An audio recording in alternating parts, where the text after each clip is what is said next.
Niloufer cafe హైదరాబాద్లో ఈ పేరు వినని వాడుండరు. సెలబ్రిటీస్ నుండి టెక్కీస్ వరకు, స్టూడెంట్స్ నుండి గ్రాడ్యుయేట్స్ వరకు ఇరానీ చాయ్ తాగి మస్కా బన్ తింటే ఆ సాయంత్రం సెట్ అయిపోద్ది అంటారు. బట్ సర్ప్రైజింగ్లీ ఈ కెఫేను ఫ్లోర్ను క్లీన్ చేసే ఒక పేద కుర్రాడు స్థాపించాడు అన్న విషయం మీలో ఎంతమందికి తెలుసు? ఆ ఇరానీ చాయ్ వెనక 120 రూపాయల కోసం అన్నం పెట్టే ఆవును అమ్మిన ఒక తండ్రి ఉన్నారు. తన అల్లుడిని ఇంట్లో పెట్టుకోవడానికి సైతం డబ్బులు లేని ఒక మామ ఉన్నాడు. టికెట్ లేకుండా హైదరాబాద్కు వచ్చి తన లక్ష్యం కోసం స్టేషన్లో పడుకొని కెఫే యొక్క ఫ్లోర్ను క్లీన్ చేసిన బాబురావు అనే కుర్రాడున్నాడు. ఈ నీలోఫర్ కెఫే సక్సెస్ స్టోరీ మొత్తం బాబురావు చుట్టూ తిరుగుతూ ఉంటుంది. ఈ బాబురావు ర్యాక్స్ నుండి రిచెస్ ఎలా అయ్యారు, 5 రూపాయల నుండి 100 కోట్ల బిజినెస్ ను ఎలా స్థాపించారు, క్లీనర్ నుండి ఫౌండర్ ఎలా అయ్యారు, నీలోఫర్ కెఫేను ఒక కేస్ స్టడీ లాగా ఎలా నిలబెట్టారు, ఈయన బిజినెస్ ఎలా ఉండేది, ఈయన విజన్ ఎలా ఉండేది, జేబులో 5 రూపాయలు లేని వ్యక్తి కోట్ల రూపాయల బిజినెస్ ను ఎలా నిలబెట్టాడు వంటి ఇంట్రెస్టింగ్ విషయాలు ఈ వీడియోలో ఎక్స్ప్లెయిన్ చేస్తా. దానికంటే ముందు దయచేసి వీడియోను లైక్ చేయండి, ఛానల్ను సబ్స్క్రైబ్ చేసి అందరికీ షేర్ చేయండి.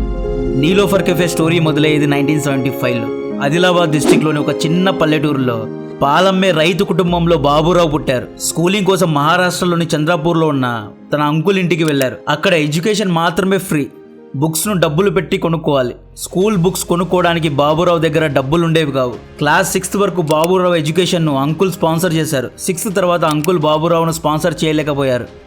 గత్యంతరం లేక అంకుల్ బాబురావును ఒక హాస్టల్లో చేర్పించారు. ఈ హాస్టల్ బాబురావు కులానికి సంబంధించిన హాస్టల్ కాబట్టి తమ కమ్యూనిటీకి చెందిన 5 మంది పేద పిల్లలకు ఈ హాస్టల్లో ఫ్రీగా చదువు చెప్పేవారు. ఆ 5 మంది పేద పిల్లల్లో బాబురావు ఒకరు. బాబురావు తమాషాగా ఒక మాట అంటారు, ఉన్ 5 గరీబో మే మై ఏ గరీబ్ థా అంటారు. అంటే ఆ 5 మంది పేద పిల్లల్లో నేనొక్కడిని అని బాబురావు అంటారు. లైఫ్లో జరిగే ప్రతి ఒక్క ఇన్సిడెంట్ ఒక లెసన్ను నేర్పుతుంది. మహారాష్ట్ర హాస్టల్లో చదువుకోవడం వల్ల బాబురావుకు ఫ్లూయెంట్గా హిందీ మాట్లాడడం వచ్చింది. హిందీ లాంగ్వేజ్లో పట్టు అనేది తర్వాతి రోజుల్లో బాబురావుకు ఎలా ఉపయోగపడిందో చెప్తా. 10th క్లాస్ వరకు హాస్టల్లో ఉంటూ బట్టల షాప్లో పనిచేస్తూ బాబురావు జీవనాన్ని సాగించారు. క్లాస్ 10thలో బాబురావుకు బుక్స్ కొనడానికి డబ్బులు లేవు. తన తండ్రిని అడిగాడు, నేను చదువుకోవాలి అనుకుంటున్నాను అన్నాడు. 100 రూపాయలు కావాలి అని అడిగాడు. తండ్రి దగ్గర డబ్బులు లేవు. అయినా తండ్రి సాయంత్రం లోపు డబ్బులు అడ్జస్ట్ చేస్తా అని మాటిచ్చారు. మాటిచ్చినట్లే 100 రూపాయలు ఇచ్చారు. కట్ చేస్తే నెక్స్ట్ డే ఉదయం బాబురావు తల్లిగారు పాలును పక్కింటి నుండి అప్పుగా తీసుకురావడం బాబురావు చూశారు. అదేంటి, మన దగ్గర పాలిచ్చే ఆవు ఉంది కదా, మరెందుకు పాలును పక్కింటి నుండి తీసుకొస్తున్నావు అని బాబురావు తన తల్లితో అడిగాడు. దానికి ఆ తల్లి, నీ బుక్స్ కోసం పాలిచ్చే ఆవును మీ నాన్న 120 రూపాయలకు అమ్మేశాడు అని చెప్పడం విని బాబురావు బాధపడ్డారు. ఆ కాలంలో ఇంటి ఆవును అమ్మడం అంటే ఇంటి గౌరవాన్ని అమ్మడం లాంటిది. ఆవును దేవతలా పూజించే రోజులవి. ఈ ఇన్సిడెంట్ బాబురావులో ఎలాగైనా డబ్బులు సంపాదించాలి అనే కసిని పెంచింది. 10th క్లాస్ అయిపోయిన తర్వాత బాబురావు 1975లో హైదరాబాద్కు వెళ్లారు. ట్రైన్ టికెట్ కొనడానికి డబ్బులు లేవు. టికెట్ లేకుండా ట్రైన్ ఎక్కి నాంపల్లి స్టేషన్లో దిగారు. నేను ఇంతకు ముందు చెప్పా కదా, మహారాష్ట్రలో బాబురావు బట్టల షాప్లో పనిచేసేవారు అని. ఆ ఎక్స్పీరియన్స్ కారణంగా బాబురావుకు హైదరాబాద్లోని ఒక బట్టల షాప్లో పని దొరికింది. రాత్రికి షాప్ క్లోజ్ అయిన తర్వాత షాప్ బయట వరండాలో పడుకునేవాడు. పొద్దున లేచి స్టేషన్లోని బాత్రూంలో స్నానం చేసి అక్కడే బట్టలు ఆరేసుకొని అవే బట్టలు వేసుకొని షాప్కు వచ్చేవారు. షాప్ యజమాని బాబురావుకు రోజుకు 5 రూపాయలు ఇచ్చేవారు. ఈ 5 రూపాయలు సరిపోయేవి కావు. తన తోటి వాళ్ళు, నీ జీవితాంతం ఇలాగే స్టేషన్లో స్నానం చేస్తూ రోడ్డు మీద పడుకుంటూ బ్రతుకుతావా, 10th వరకు చదువుకున్నావు, హిందీ బాగా మాట్లాడతావు, హోటల్లో వెళ్ళి పనిచేయి, అక్కడ తినడానికి తిండి, పడుకోవడానికి స్థలం కూడా ఇస్తారు అన్నారు. కట్ చేస్తే బాబురావు ఒక చిన్న హోటల్లో క్లీనర్గా జాయిన్ అయ్యాడు. హోటల్లో టేబుల్స్ క్లీన్ చేయడం, ఫ్లోర్స్ను తుడచడం ఈయన రోజువారీ పని. ఇతని పనితీరు నచ్చి హోటల్ యజమాని ఇతనికి మంచి పనివాడు, స్టార్ ఎంప్లాయీ అని చెప్పి రోజుకు 10 రూపాయల జీతాన్ని పెంచారు. 5 రూపాయల నుండి బాబురావు జీతం 2x అయింది. 1976లో బాబురావు పనిచేసే హోటల్కు రోజు వచ్చే కస్టమర్కు బాబురావు పనితీరు, ఎనర్జీ నచ్చింది. డైలీ ఆ కస్టమర్ బాబురావును అబ్జర్వ్ చేసేవాడు. బాబురావు యొక్క యాక్టివ్నెస్ నచ్చి ఒక ఆఫర్ ఇచ్చాడు.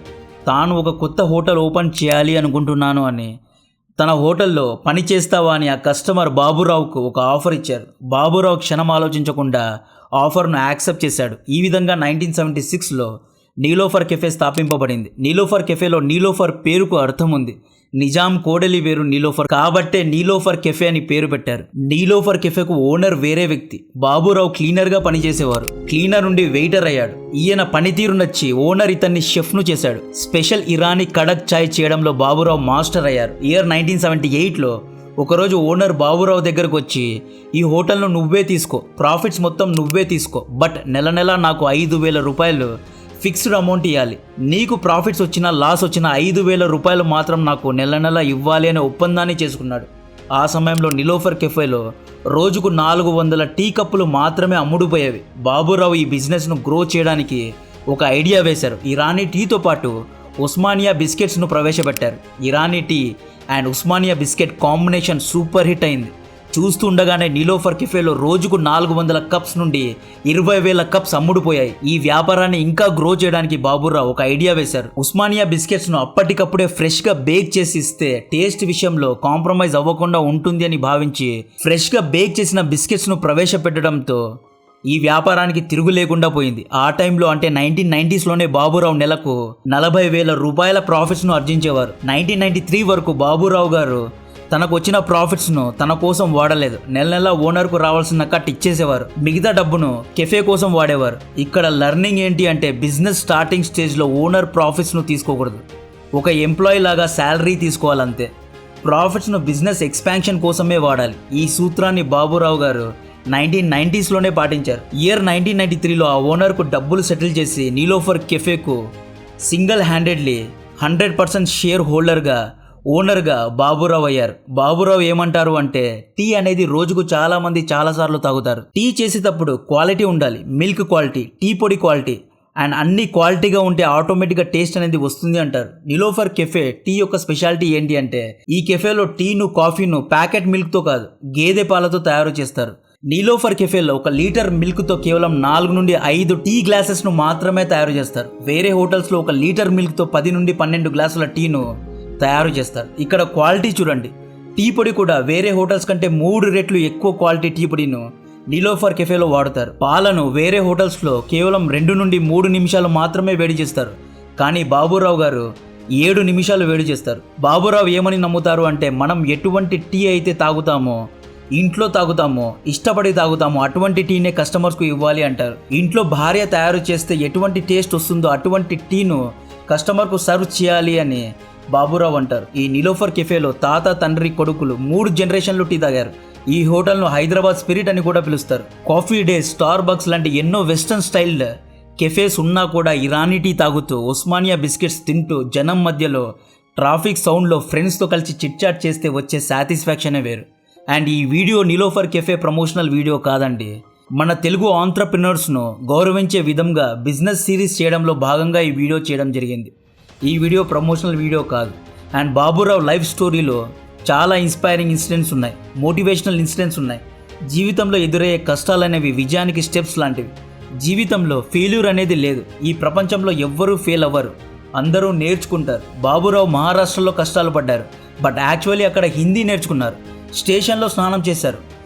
ఆ హిందీనే ఇప్పుడు హైదరాబాద్లో బిజినెస్ ఎక్స్పాన్షన్ కోసం పనికొచ్చింది.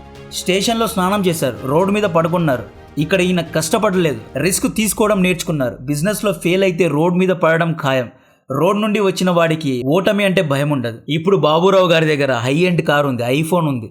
బట్ ఈయన ఏమంటారు అంటే ఈయన ఎప్పుడూ తన తండ్రి గారి మాటను గుర్తు చేసుకుంటూ ఉంటారు. తుమ్కో పడ్నా ఫిర్ బడా ఆద్మీ బన్నా, బడా ఆద్మీ బన్ గయా తో గరీబ్ ఆద్మీ కా మదద్ కర్నా నహీ భూల్నా అంటారు ఈయన. అంటే బాగా చదవండి, పెద్ద స్థాయికి వెళ్ళండి. మీరు పెద్ద స్థాయికి వెళ్ళిన తర్వాత పేదవారిని మర్చిపోవద్దు అని బాబురావు గారి తండ్రి గారు ఎప్పుడూ అనేవారు. ఈ విషయాన్ని బాబురావు గారు మర్చిపోలేదు. గత 25 ఇయర్స్ నుండి బాబురావు గారు దాదాపు 350 నుండి 400 మంది పేదవారిని ఎంఎన్జీ క్యాన్సర్ హాస్పిటల్ బయట ఉన్న పేషెంట్స్కు భోజనాన్ని సప్లై చేస్తారు, ఫ్రీగా సప్లై చేస్తారు. ఈ ఎంఎన్జే క్యాన్సర్ హాస్పిటల్ అనేది నిలోఫర్ హాస్పిటల్ దగ్గరలో ఉంటుంది. హాస్పిటల్ బయట పేదవారిని చూసి ఈయన మనసు తరుక్కుపోతుంది. సో ఈయన హాస్పిటల్ బయట ఉన్న పేదవారికి ఫుడ్, గ్యాస్ స్టవ్స్, గ్రాసరీస్ వంటివి సప్లై చేస్తారు. ప్రతి నెల పేదవారి కోసం ఈయన దాదాపు 75,000 స్పెండ్ చేస్తారండి. ఈయన దాదాపు 2,000 మంది క్యాన్సర్ పేషెంట్స్ కు సహాయం చేశారు. ఈ కెఫేలో పనిచేసే వర్కర్స్ యొక్క పిల్లల్ని కూడా ఈయన చదివిస్తారు. ఈయనకు చదువు అంటే చాలా ఇష్టం. మెక్డానల్డ్స్, స్టార్ బక్స్, కేఎఫ్సి ఇలాంటి ఎన్నో వెస్టర్న్ కంపెనీస్ ఉన్న, వెస్టర్న్ కెఫేస్ ఉన్న నిలోఫర్ నీచినే వేరు. నిలోఫర్ కెఫే యొక్క గుర్తింపే వేరు. బాబురావు గారు రోజుకి 17 నుండి 18 గంటలు కెఫేలో స్పెండ్ చేసి కస్టమర్ యొక్క ఎక్స్పెక్టేషన్స్ను తెలుసుకుంటారు. తన కంపెనీను ఎలా డెవలప్ చేయాలో చూసుకుంటారు. కొత్త కొత్త ఐడియాస్ను ప్రవేశపెడతారు. కాబట్టే నిలోఫర్ కెఫే ఈ రేంజ్లో ఉంది. ₹5 అండి. కేవలం ₹5 నుండి ఇప్పుడు 100 కోట్ల బిజినెస్ను స్థాపించిన బాబురావు గారు చాలా గ్రేట్. సో ఇటువంటి బిజినెస్ కాంటెంట్ కోసం వీడియోను లైక్ చేయండి, ఛానల్ను సబ్స్క్రైబ్ చేసి అందరికీ షేర్ చేయండి. జై హింద్.